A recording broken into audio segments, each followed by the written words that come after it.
Kuna zaburi moja katika Biblia ambayo wachungaji wengi huiepuka.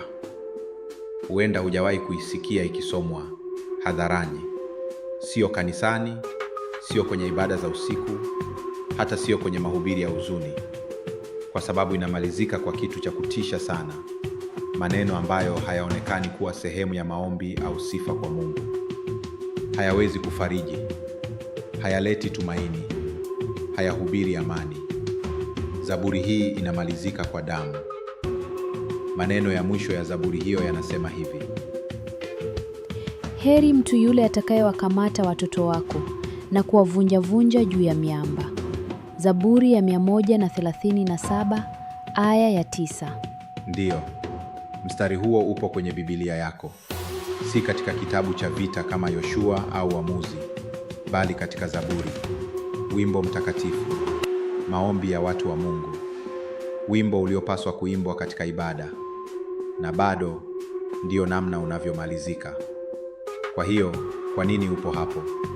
Kwa nini mstari huu mbaya wa ghasia dhidi ya watoto wachanga uachwe ndani ya maandiko? Ili kuelewa, hatupaswi kuanza na mafundisho, bali na maumivu. Lazima tuingie ndani ya huzuni ya mtu aliyeandika maneno haya.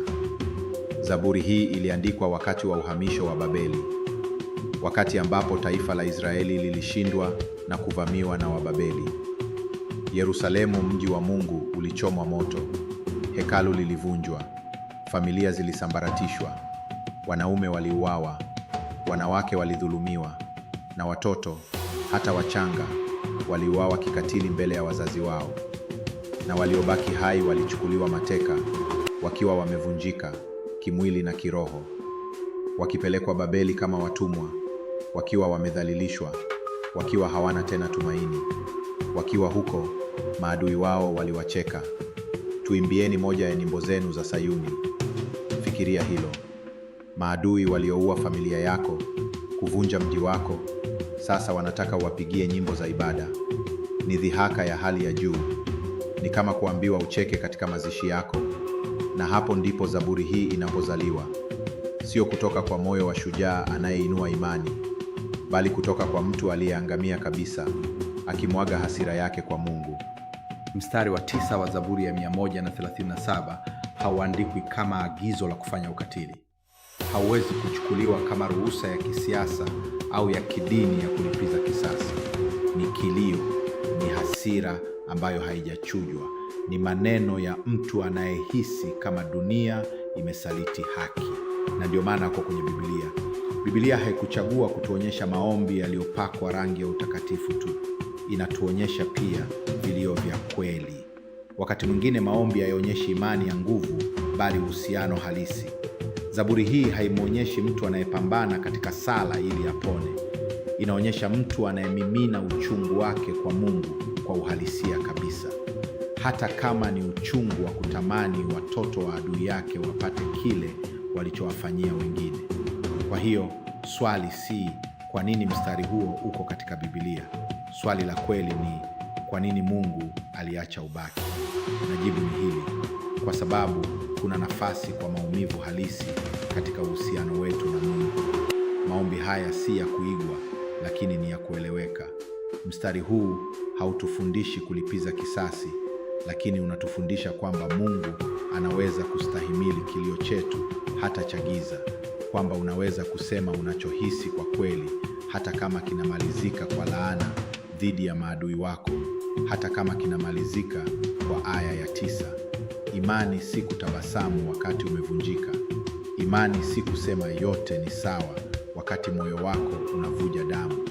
Imani ni kumwendea Mungu hata ukiwa na hasira, hata ukiwa na mawazo ya giza, hata ukiwa na maneno ambayo hujui kama ni sahihi kuyatamka, lakini bado unayaleta mbele za uso wake.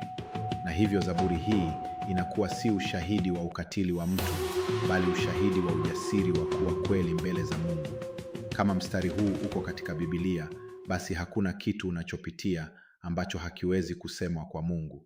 Na hiyo ni habari njema kwa mtu yoyote aliyeumia kwa undani usiosemeka. Zaburi ya 137. Kando ya mito ya Babeli ndiko tulikoketi, tukalia tulipoikumbuka Sayuni. Katika miti iliyo katikati yake tulivitundika vinubi vyetu, maana huko waliotuchukua mateka walitaka tuwaimbie, na walituonea walitaka furaha. Tuimbieni baadhi ya nyimbo za Sayuni. Tuimbeje wimbo wa Bwana katika nchi ya ugeni? Yerusalemu, nikisahau wewe, mkono wangu wa kuume na usahau. Ulimi wangu na ugandamane, na kakaa la kinywa changu nisipokukumbuka. Nisipoikuza Yerusalemu zaidi ya furaha yangu iliyo kuu. Bwana, uwakumbuke wana wa Edomu, siku ya Yerusalemu, waliosema, bomoeni, bomoeni hata misingini. Binti Babeli, uliye karibu na kuangamia, heri atakaye kupatiliza ulivyotupatiliza sisi. Heri yeye atakaye wakamata wadogo wako na kuwaseta wao juu ya mwamba. Watoto wake na wawe yatima, na mke wake awe mjane. Maneno haya yanapatikana katika Biblia katika Zaburi ya 109. Lakini tunawezaje kuyapatanisha maneno haya makali na yenye maumivu na ujumbe wa upendo na msamaha unaotangazwa katika Biblia nzima? Wengine wanasema maneno haya ni ushahidi wa haki ya Mungu. Wengine wanahoji kuwa ni kali mno kwa Mungu wa rehema. Basi, Zaburi ya 109 inahusu nini hasa? Ni maombi ya haki au ni wito wa kisasi? Hebu tuiangalie kwa undani. Zaburi hii inahusishwa na Mfalme Daudi aliyeitwa mwenye moyo wa Mungu, lakini pia shujaa aliyepitia uchungu mkubwa wa usaliti na mateso. Katika Zaburi hii Daudi halalamiki kwa amani, bali anamlilia Mungu amtegemee kwa hukumu. Amechukiwa kwa uongo, ameshambuliwa na maadui, na sasa anamuomba Mungu atende haki yake. Wataalamu wa maandiko wanaamini kwamba Zaburi hii inaweza kuhusiana na kipindi cha Daudi kukimbia mateso ya Mfalme Sauli, au wakati wa usaliti wa Ahithofeli, mshauri wake wa karibu, wakati wa uasi wa Absalom. Lakini ni nini hasa kinachofanya Zaburi ya 109 kuwa ya utata? Zaburi hii ni sehemu ya kundi la zaburi za laana, maombi ya laana yanayomwomba Mungu kuleta hasira juu ya maadui. Wakati zaburi nyingi zinahusu sifa, ibada na kumtafuta Mungu kwa upendo, hii ni tofauti. Ni zaburi ya hisia kali, imejaa maumivu na laana. Je, huu ni kilio cha haki au ni wito wa kisasi? Tuchunguze kwa makini. Katika zaburi hii kuna maneno makali mno yanayoshangaza na hata kutisha. Kama unapenda haya mazungumzo ya kiroho, usisahau kulike, kushare na kusubscribe kwa channel hii. Tuendelee kukua pamoja katika imani. Siku zake na ziwe chache, mtu mwingine na achukue nafasi yake ya uongozi. Hili ni katika Zaburi ya 109 mstari wa 8. Karne nyingi baadaye, Mtume Petro alinukuu mstari huu katika kitabu cha Matendo ya Mitume, akihusisha na Yuda Iskariote, mwanafunzi aliyemsaliti Yesu. Je, ni bahati tu au ni unabii wa kweli? Na haishii hapo. Wazao wake na wakatwe, majina yao yafutwe katika kizazi kijacho. Hili ni Zaburi ya 109 mstari wa 13. Hii si adhabu kwa mtu mmoja tu, bali ni laana kwa ukoo mzima. Asiwepo mtu wa kumfanyia fadhili wala kuhurumia watoto wake yatima. Hili ni Zaburi ya 109 mstari wa 12. Ni ombi la kufutwa kabisa kwa urithi wa adui. Lakini tunawezaje kuyatambua maneno haya leo? Je, yachukuliwe kwa maana ya moja kwa moja au ni maelezo ya kishairi ya maumivu makubwa na kukata tamaa? Wengine wanasema huu ni muktadha wa Daudi kulalamika kwa Mungu, si agizo bali hisia za kina na za kweli. Wengine wanaamini kwamba hii inadhihirisha haki ya Mungu dhidi ya maovu. Wewe unasemaje? Je, ni kisasi tu au ni haki ya kiungu inayotimizwa? Sasa, swali kubwa ni hili. Je, Wakristo wanapaswa kuomba maombi kama haya leo? Katika Agano la Kale, haki mara nyingi ilikuwa kali na ya haraka.